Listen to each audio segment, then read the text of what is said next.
Michael de Mesa Patsi and Feng Shui Consultancy.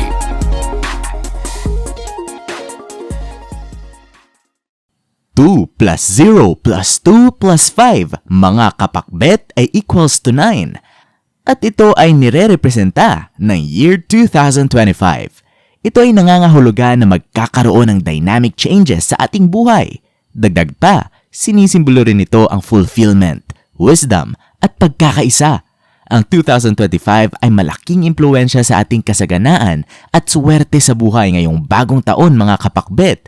At makatutulong itong 9 na prosperity plants na dapat meron sa bahay para makuha mo ang good energy and blessings na dala ng 2025. Kaya naman, ilista mo na sila, mga kapakbet. At tingnan mo ang bahay mo ngayon kung meron ka ng mga sumusunod. Ang money tree, mga kapakbet, ay tinaguriang a timeless symbol of wealth and good fortune.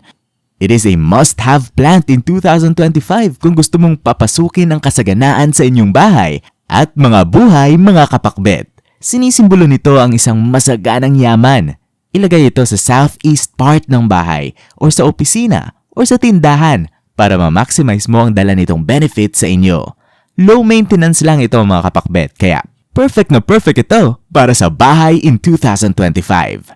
Next na halaman naman ay ang jade plant. Ito rin ay tinatawag na money tree. Sinisimbolo nito ang financial prosperity in Feng Shui terms. Meron itong mga makakapal na bilog na mga dahon na kinakatawan ng wealth and good fortune.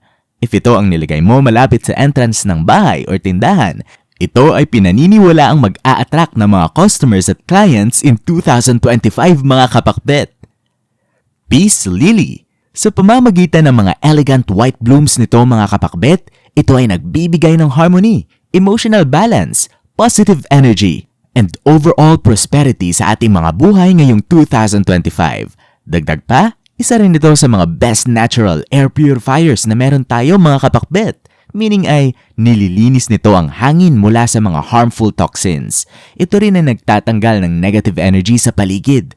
Ilagay nyo ito sa bedroom o sa living room ng bahay para makagawa ka ng mapayapang silid.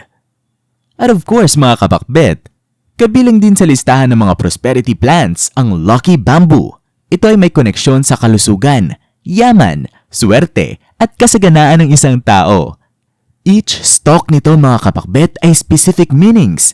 Kaya dapat alam mo ang bilang ng lucky bamboo mo. Para mas maging maganda ang dala nitong benefits, ilagay ito sa east or southeast corner ng bahay. Make sure lang na ito rin ay inaalagaan at naaarawan ng maayos. Ang snake plants, mga kapakbet, ay kilala rin sa tawag na mother-in-law's tongue. At ito ay kilala sa kanyang abilidad na tanggalin ang mga bahid ng negative energy sa paligid. Yes, tama kayo, mga kapakbet. Isa rin ito sa mga best natural air purifiers na meron tayo. Sinisimbolo ng mga halaman na ito ang vitality at proteksyon. Ideal ito malapit sa harap ng bahay at sa mga sulok ng bahay, mga kapakbet. Ang tulsi or holy basil ay kabilang din sa 9 prosperity plants na dapat meron sa bahay mo ngayong 2025, mga kapakbet. Tanyag ang tulsi plants dahil sa taglay nitong spiritual and medicinal properties. Ito rin ay tinatawag na Queen of Herbs. Ito ay nagbibigay ng positive energy na makatutulong upang maging masagana ang buhay natin in 2025. In 2025, ilagay ito sa northeast direction ng bahay para matanggal ang mga issues regarding physical and mental health. Kabilang din ang aloe vera sa ating prosperity plants 2025, mga kapakbet. Ang halaman na ito ay referred to as the plant of immortality. Ito ay may tanyag na health prosperity. Ito rin ay may cleansing abilities that promotes vibrant and health environment na makatutulong, mga kapakbet, upang pumasok at manirahan sa bahay ang swerte at kasaganaan. Pwede nyo itong ilagay sa sala o sa kusina ng bahay ngayong 2025. Tulad ng sa money plant, mga kapakbet, ang pothos ay tanyag ding tagabigay ng swerte at masaganang yaman, lalong-lalo na ngayong 2025. Ito rin ay nagbibigay ng ganda at sariwa sa isang silid. Kaya naman in 2025, ilagay ito sa southeast ng bahay or malapit sa bintana to attract the energy of prosperity and luck. At ang panghuli sa ating listahan ng mga prosperity plants, mga kapakbet, ay ang Acera palm. Nare-representa ng halaman na ito ang peace, harmony, At, of course, prosperity. Ito rin ay effective when it comes to improving air quality ng isang silid sa pamamagitan ng pagpapataas ng humidity at pagbawas ng mga negative energy. Pwede mo itong ilagay sa sala ng bahay.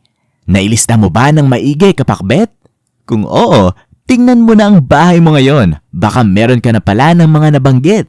Isa pang tip mga kapakbet, alagaan ninyo ng maayos ang mga halaman na binanggit para hindi malanta at mamatay dahil ito ay magdudulot lamang ng bad energy kung hindi mo rin naman pala inaalagaan.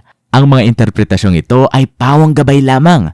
Nasa sa atin pa rin ang desisyon at tayo pa rin mismo ang may hawak ng ating kapalaran. Huwag po nating kalimutang magdasal at manalig sa may kapal. Hindi niyo po tayo pababayaan.